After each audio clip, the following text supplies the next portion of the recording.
we are perturbed by the incident of the abduction of Honorable Yusuf Hussein Ahmed, member of County Assembly of Wajeer, elected from Dela Ward, Allah's constituency, by unknown assailants.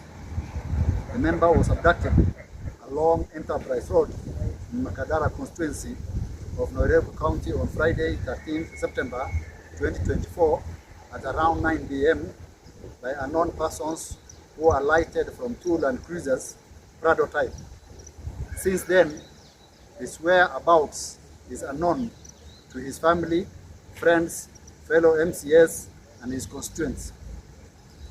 The identity and reasons for his abduction is unknown. Similarly, we are not privy to any ongoing investigation or statements recorded by Honorable Member or any criminal offense committed by him. Given the status of Honorable Yusuf, if there is any offense committed by him, the authority will have allowed him to record a statement or even arrested him in a dignified and humane manner rather than abduction at night, which causes apprehension to his family, friends, and the people he represents. Abduction is a gross violation of human rights and amounts to arbitrary arrests, and enforced disappearance are prohibited under Article 29 of the Constitution of Kenya 2010. Such actions negate the provisions of Article 29 and international laws, which guarantees freedom and the security of a person and is a setback to the gains made under the Constitution and the reforms made in the National Police Service. Further, the Constitution provides that a person who is detained, held in custody, or imprisoned retains all the rights and fundamental freedoms in the Bill of Rights. The rights of our arrested persons are fundamental safeguards enshrined in the Constitution and the statutes to protect individuals from arbitrary arrests, detention, and ensure fair treatment throughout the criminal litigation process.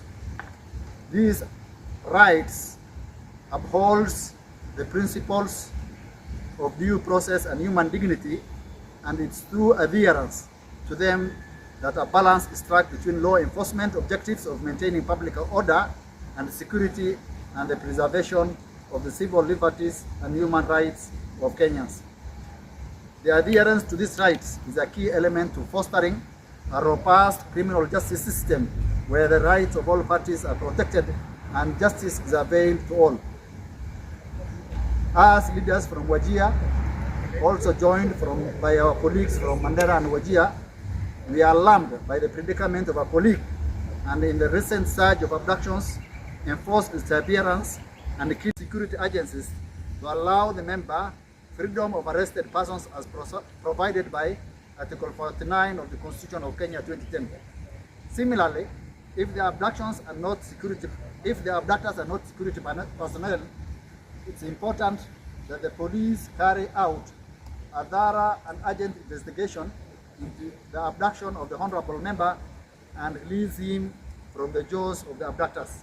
We are confident that the security apparatus is capable of investigating and unearthing the whereabouts of Honorable Yusuf. Thank you very much. That's the end of the statement. Yusuf Hussein Ahmed, Minority Whip in the County Assembly of Wajeer, representing Dela and Ole Ward and last constituency, Wajeer County. According to very credible sources, last night at around 8 p.m., Yusuf Hussein was heading to his home at Bangani after visiting a friend at Halai Estate, South Sea, before he was abducted by individuals traveling in two Land Cruisers and marked Land Cruisers. Then forcefully removed him from the taxi he was using and dumped him in the boot of the car. This is not direct attack or an individual attack to Honorable Yusuf Hussein only. It is direct attack to the upfront of the principle of democracy, justice, and accountability. At this juncture, we are not expected a honorable member who was elected, serving a people, representing and carried the responsibility of hundreds and thousands of people in Dela,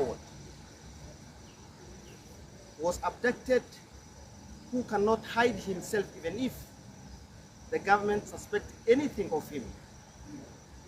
Therefore, we call upon the government and the security, particularly the security agencies, to uphold the rule of law and to produce Honorable Yusuf. If anything, if they charge or there's any charge or allegation against the honorable member, the government or the security agencies should uphold the rule of law in a very appropriate legal procedure. There are courts all over in Kenya where the abduction of Honorable Yusuf Hussein happened last night at around 9 p.m. along Lusaka Road.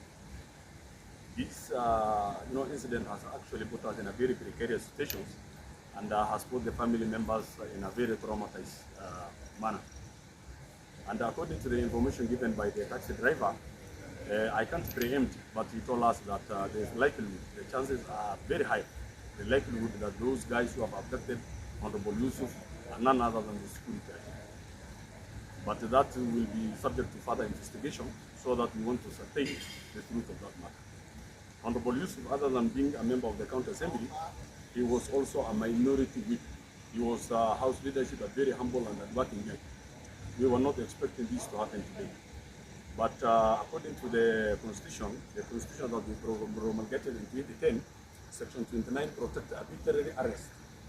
Nobody is above the law. At any given time, Honorable Yusuf or any other member of county assembly, met an offense, be it be a civil or a criminal offense, he cannot be above the law. That person can be arrested and can be taken to the law, can be taken to court after doing a further investigations.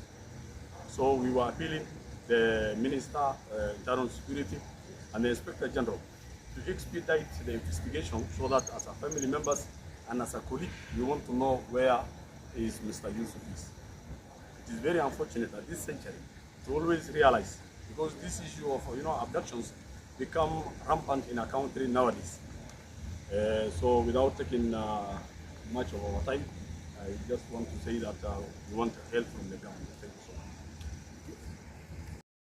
the National Police under the Acting Inspector General to produce our brother, and if it's not in their hand, it is the responsibility under the mandate of the Constitution that they should do the proper investigation, because it is the responsibility of the police to keep law and order and to secure the properties and lives of the citizens of this country.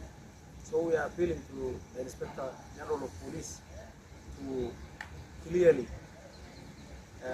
explain and tell the whereabouts of our colleague. Thank you very much.